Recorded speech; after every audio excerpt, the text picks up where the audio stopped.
Hello guys, ഇന്ന് നമുക്ക് നല്ലൊരു അടിപൊളി കലത്തപ്പം ഉണ്ടാക്കണ കണ്ടാലോ. ഇതെൻ്റെ റെസിപ്പി അല്ല കേട്ടോ, അമ്മയുടെ റെസിപ്പിയാണ്. സ്വാഭാവികമായിട്ടും അങ്ങനെയാണല്ലോ. അപ്പം നമുക്ക് ഇതിലേക്ക് വേണ്ടത് തേങ്ങ ചിരകിയതും വേണം, അതുപോലെ തന്നെ തേങ്ങ കുനുകുന അരിഞ്ഞതും ചെറുതാക്കി അരിഞ്ഞതും വേണേ.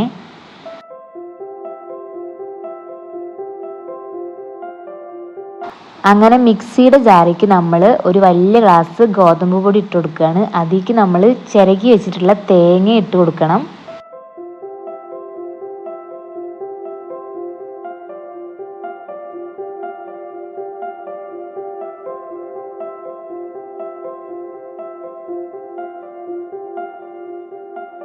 പിന്നെ അതിലേക്ക് ഒരു ഇത്തിരി ജീരകം ഇടണേ.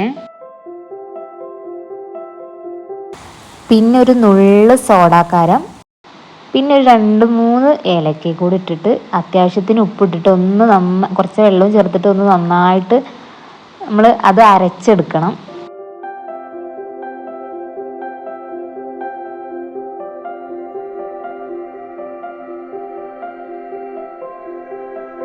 ജസ്റ്റ് ഒരു സ്പൂണിട്ട് എല്ലാതും നന്നായിട്ട് മിക്സ് ചെയ്തിട്ട് വേണം അത് ഒന്ന് അടിച്ചെടുക്കാനേ.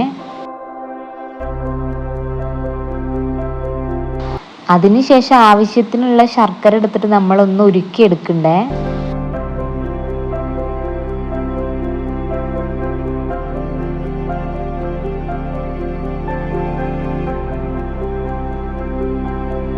അങ്ങനെ നമ്മളിത് അടിച്ചു വെച്ചിരിക്കുന്ന ആ മിക്സിക്ക് നമ്മൾ ഉരുക്കി വെച്ചിട്ടുള്ള ഈ ശർക്കര ഒഴിക്കുകയാണ്.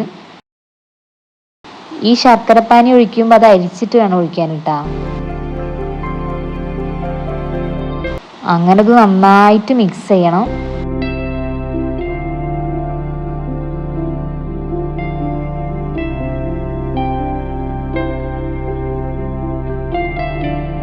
അങ്ങനെ നമ്മളൊരു കുക്കർ എടുത്തിട്ട് അതിൽ കുറച്ച് വെളിച്ചെണ്ണ ഒഴിക്കുക. വെളിച്ചെണ്ണ തന്നെ ഒഴിക്കണം, ഓയിലൊന്നും ഒഴിക്കരുത്. എന്നിട്ട് ആ വെളിച്ചെണ്ണയിൽ നമ്മൾ ചെറുതാക്കി അരിഞ്ഞ് വെച്ചിട്ടുള്ള തേങ്ങ, അതുപോലെ തന്നെ സവാള, ചെറുതാക്കി കുറച്ച് അരിഞ്ഞ് വെച്ചിട്ടുള്ള സവാള ഇട്ടിട്ട് നന്നായിട്ട് മൂപ്പിച്ചെടുക്കണം.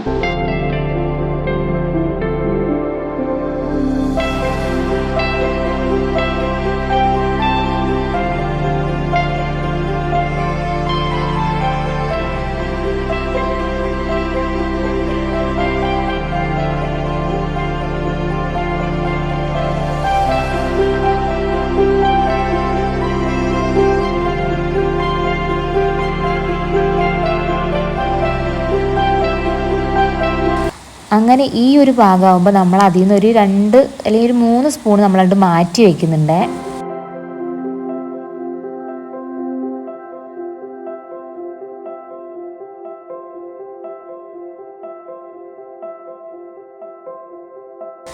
അതിനുശേഷം ബാക്കിയുള്ളേക്ക് നമ്മൾ അടിച്ചു വെച്ചിട്ടുള്ള നമ്മുടെ മിക്സ് ഒഴിച്ചു കൊടുക്കണം.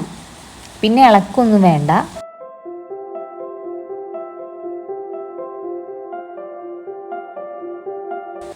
എന്നിട്ട് അതിൻ്റെ മേലേക്ക് നമ്മൾ മാറ്റി വെച്ചിട്ടുള്ള ആ തേങ്ങ സവാള അതിൻ്റെ മുകളിലേക്ക് ഇട്ട് കൊടുക്കണം. എന്നിട്ട് നമ്മുടെ കുക്കറിൻ്റെ വിസിൽ ഊരിയിട്ട് നമ്മൾ അടച്ചിട്ട് ഒരു 15 മിനിറ്റ് വേവിക്കണേ. ലാസ്റ്റ് നമുക്ക് നല്ല ടേസ്റ്റി ആയിട്ടുള്ള കലത്തപ്പം കിട്ടും. അപ്പോൾ ഇതെല്ലാവരും വീട്ടിൽ ട്രൈ ചെയ്ത് നോക്കണേ. ഇഷ്ടപ്പെട്ടാൽ ലൈക്ക് ചെയ്യാൻ മറക്കരുതേ.